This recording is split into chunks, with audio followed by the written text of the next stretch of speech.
Hey everybody, what is going on? It is Jason, from the Board Game Mechanics. Usually, Katie does this bit up here at the top, but as you can hear, she's not here today. We're not going to do an episode today, but I said, you know what? I got some time. I got a topic. I want to talk about the topic, so that's what I want to do. But I will talk about some games that I played as well. Me and Katie both played these games, and then I'll just get into the topic. So, without further ado, let's talk about the games that we played.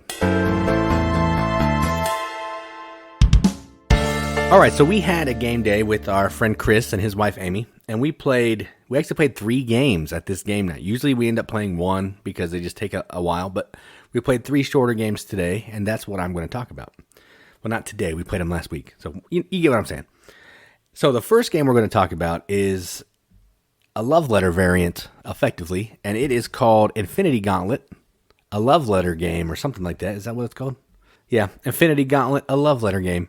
So this is the Marvel, learn how to talk, the Marvel version of Love Letter, where everybody is playing as a superhero in the Marvel Universe, and one person in the group is playing as Thanos. The superheroes trying to kill Thanos. Thanos is either trying to kill the superheroes or collect all of the Infinity Stones to win the game. So it plays similar to Love Letter. You're going to draw a card, play it. You have a card in your hand, you're going to draw a card. We're always going to have 2 cards to pick from, play a card.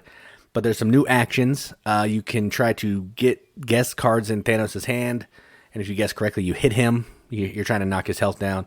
Or you can also fight Thanos, and what happens there is, I'm going to pick a card, and if I initiate the fight, I'm going to randomly pick a card from Thanos. You may have a +2 power token that you can use, which adds 2 to the value of that card. And then you're going to secretly reveal whoever wins.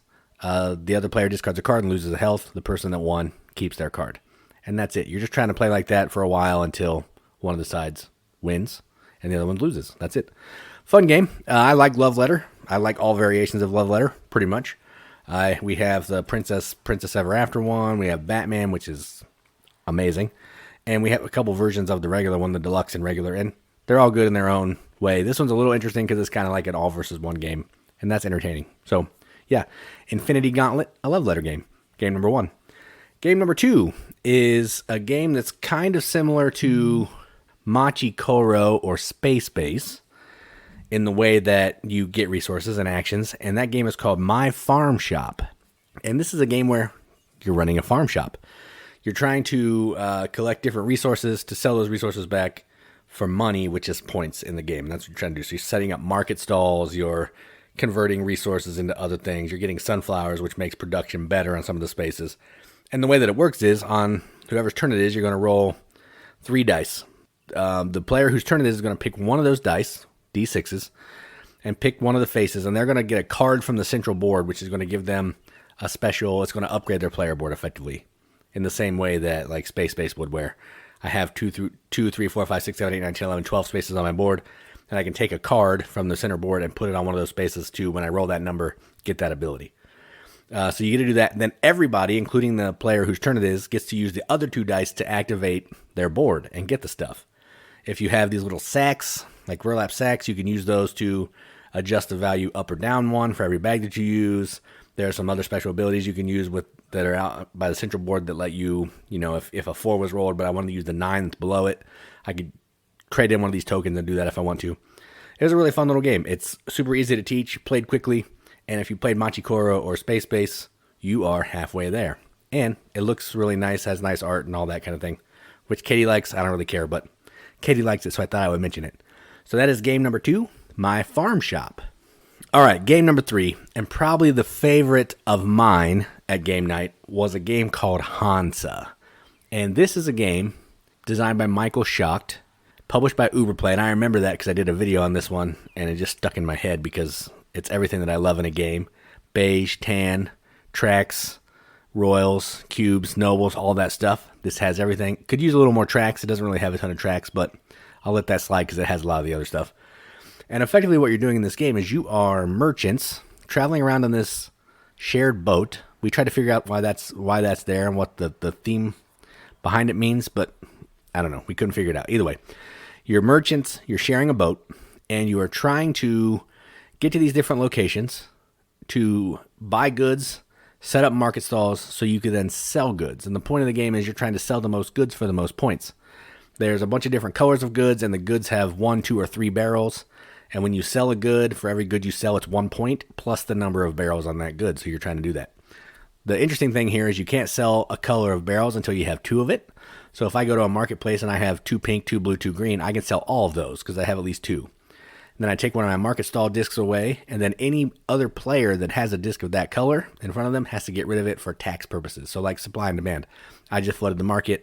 Now your goods are not as valuable, so you got to get rid of it. This is a great game. It's everything that I like. It's mustard colored, tan beige. It's old. It's a crusty Euro, but it plays really quickly and easy to learn. 2 pages, or the rule book's a total of 4 pages, I think. Easy to teach, and it's just fun, and that's what games are all about. I like just having fun with some games. So my favorite game of the night, I'm not going to go into it too much more because we also have a video of it, and that is called Hansa. So those are the games played. Let's get down to the feature that I'm super, super, super excited about.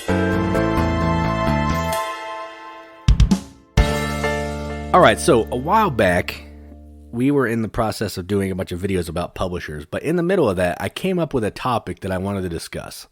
And I don't know how keen Katie is on this topic, so I just figured I would get this out of the way. So the topic that I want to talk about is I want to talk about games that have weird end-game mechanisms or triggers or conditions. Now, what that means is, say, for example, in order to get points in this game, you have to be up a track so far.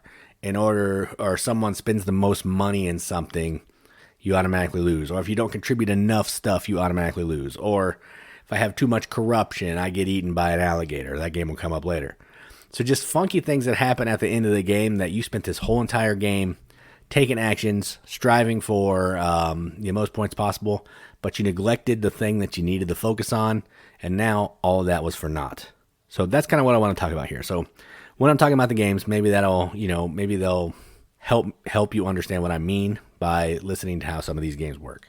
All right, so number 5 on this list, I have a top 5, and then I have a few honorable mentions that I haven't played or they don't quite fit in the category as I was intending. So number 5 is a game that we backed on Kickstarter from Game Brewer, and this game is called Gugong. Now, the reason this one made the list is this is effectively a worker placement game with cards. You're going to a space, putting cards down, taking actions, and all that kind of thing, getting points. But there's a space on this board where you're trying to move up these stairs of an emperor's palace. And if you don't get up to a certain point on these steps by the end of the game, I think you have to make it all the way to the top, you can't win. So you can have the most points, doesn't matter, because you didn't make it to the top of the steps. So the whole time you're trying to get these points from these other areas, you are also making sure that you focus on the emperor's palace, because it's very important and can cause you to not win the game if you don't make it to the top. So it's just one of those things where everybody can do their own path, but you can never really overlook this one thing, because this one thing could keep you from winning the game. And that's kind of what this list is about, that kind of mechanism. So that's the first game, number 5, Gugong. Number 4 is a game that I don't know how many people have heard of. It doesn't matter. It's from the Great Northern Games, I believe.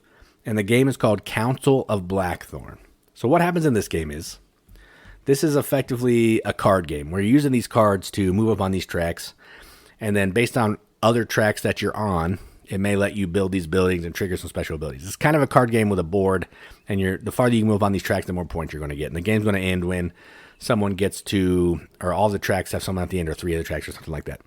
But the interesting thing about this game is, during the game, you can get something called, Treason. They're Treason Cards. They look like little jars of poison. During the game, they don't really matter. You can get as much of them as you want. But at the end of the game, whoever has the most Treason cards gets beheaded by the king. And you could have the most points, you're not going to win. So treason, the best actions are going to give you some treason usually. That's how it goes. So you're trying to figure out how you can get rid of this treason. And every time you give away treason, which is interesting, you have to shuffle it and give it away random. And they value 0, 1, 2, and 3. So I could have a whole handful of 0 treason, which people think I have a lot, but I have 0. But, if I have a 1, 2, and 5 threes, and I go randomly, and I try to give away one of those, I could give away 1. I don't know. So that's just, it's even more interesting that way, because some of the fate of how the game works is out of your hands because it's random. And I like that. So this is another one of those where you got to kind of keep an eye on that. You want to make sure that You are kind of looking at the piles of treason cards that people have, so that you don't have more than them. But again, you don't know what they have because they could have all zeros. So you never really know. But it's just fun. It's one of those things that, man, I'm doing so well, but I have 52 treason cards, and I'm probably going to lose. But it's okay. I'm just going to keep pushing on. Maybe someone will do worse. Just fun. It's enjoyable, and I like that. So number 4, Council of Blackthorn. If I said number 2 earlier, I apologize. It's number 4. Number 3 is a game that we just got in trade. Played it a few times at 2, and I've played it at 4 twice. There's also a video on this. There's videos of Council of Blackthorn and this one. I haven't done a video for Gugong yet, I don't believe. And number 3 is a game called Livingstone. And this is a game, it's a really simple game. What you're doing is you are, at the beginning of the game, you're going to roll a pile of dice based on the number of players. And then each player is going to take one of those dice, and they're going to do an action. The actions are setting up camp to score points for like an area majority thing. Reaching into a gem bag to collect gems to earn money. Just taking money. You can get a card from the stack, and there's one more action that I can't remember. And then if it comes back to you again and there's a die that's higher than the one you took previously, you could draft that one and take another turn. So it's kind of like a push your luck on, do I need a high number? I might only get one turn, but if I take a low number, I can get another turn, but my first turn is not going to be good. So that's the way the game plays. But the interesting thing about this one is, throughout the course of this, you're also trying to donate money to the queen, like taxes to the queen or something like that. It's a free action. You don't have to, it doesn't matter what dice you take or any of that. It's a free action, and you say, donating to the queen or for the queen or something like that, and you're going to take some kind of money or no money, and you're going to put it in this little treasure chest that you have that no one knows, can't see it. You can look in it, I believe, but no one else knows what you have in there. No one knows if you put any money in there. And at the end of this game, whoever donates the least amount of money to the queen automatically loses. So it's another one of those things that I really enjoy. You could be killing it during the game. You could have 100 points. I could have 50. But I spent a lot of my time donating to the queen, and you did not, so you automatically lose. I love that. It's one of those like great equalizer things where, like, yes, you're playing better than me, but it's also because you have a lot more money than me because you're not donating to the queen. I'm struggling with my money. I'm doing the best that I can. The queen's happy, so I don't have as many points, but that's going to reward me at the end. And I don't know. I really enjoy that. So number 3, Livingstone, or Livingstone if you want to call it that. But it's about Dr. Livingstone, the explorer or whatever. Number 2 is a game that we haven't actually played that many times. We do have a video on our channel, and it is called Venice. And this is from Brain Crack Games. And the reason this one's on here, this is basically a pick up and deliver game. That's how the game works. Pick up and deliver. But there's an interesting track on your player board called Intrigue, I think is what it is, or something like that. It's Intrigue, Treason, some kind of track like that. And as you take certain actions throughout the game, your Intrigue track may go up. And at the end of the game, whoever has the highest intrigue gets arrested out of the game. So you're trying to manage that to the best you can. Some of the actions you can't even stop because if 2 ships meet up, it causes some intrigue, and you can just be sitting there and people come to you and you get some intrigue and all that kind of stuff. So you're trying to figure out ways to complete contracts to make that stuff go down, go take actions to make that stuff go down, and just get rid of as much intrigue as you can because you're going to get it. You need to get it, but you don't want to get too much because, again, just like all these other games, except for Gugong, you're going to lose. So pick up and deliver with a cool balancing mechanism that makes it really difficult. And had I not, in one of the games we played, I would have won. Had I not been too treasonous or full of intrigue. Yeah, I don't want to talk about it. So number 2, Venice, another great example of this mechanism that I'm talking about. Now, number 1, I alluded to in the overview of what this is about, and is the game that kind of sparked this whole idea for me of a topic, and it is called Cleopatra and the Society of Architects. So this one functions similarly to Council of Blackthorn, where you're going throughout the game, playing cards, trying to build up the temple of Cleopatra. Bunch of different things you can build for her temple, and you're trying to just be as efficient as you can. The interesting thing is some of the better cards give you something called corruption, and corruption goes in this little pyramid. At the end of the game, whoever has the most corruption gets fed to the crocodile, and you die. If multiple people have the same amount, they both get fed. So multiple people can die in this one, and that's rough. But in this one, there's ways that you can bid. There's certain times on the point where every time you build something, you're going to roll these dice that have some onks on them.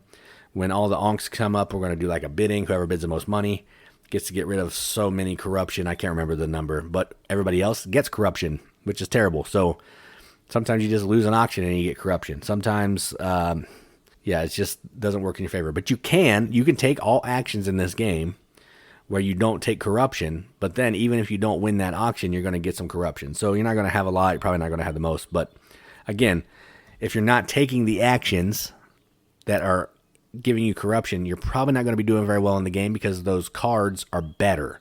Those cards give you more resources to use when you're building. They give you better powers. They let you take cards out of the discard pile. They're just better cards, which is why they give you corruption. So it's one of those things like, I may be doing all this stuff in the game, getting way better actions, way better buildings, but I have all this corruption and I'm going to die, where someone else could just be, nickel and diming it, doing what they can. They don't have any corruption. They're the only one left alive, so they win. Just like I said earlier, the great equalizer, and I think it's a fantastic mechanism and definitely one that I want to see in more games, for sure. So that's number one. Now, that's 5 games that have weird in-game mechanisms. Most of them have too much of something or not enough, you lose the game. One is you don't do this thing, you lose the game. Now, there are some honorable mentions. 2 of these I haven't played. The other ones I have played, but I didn't think they kind of met they're not a win or lose type of ending. They're just, you lose a bunch of points. And I'll explain that when I get there. But the 2 that I haven't played are High Society and QE. And I believe, from what I've done in research, that those games are whoever spends the most money automatically loses. So they're like auction games where in QE you can bid however much you want, but if you bid the most money, you lose. And in High Society, you're trying to you can't bid as much as you want. You have like limits, but whoever spends the most money to get art loses.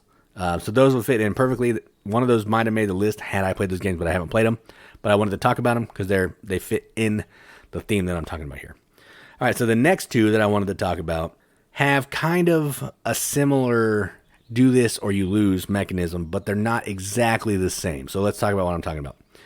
Clank in any form, okay, and the hunger. Now, the mechanism that I'm talking about here is at a certain point, if you don't get above ground in Clank or out of a certain point in the spaceship, if you're playing space, you don't get any points and you die.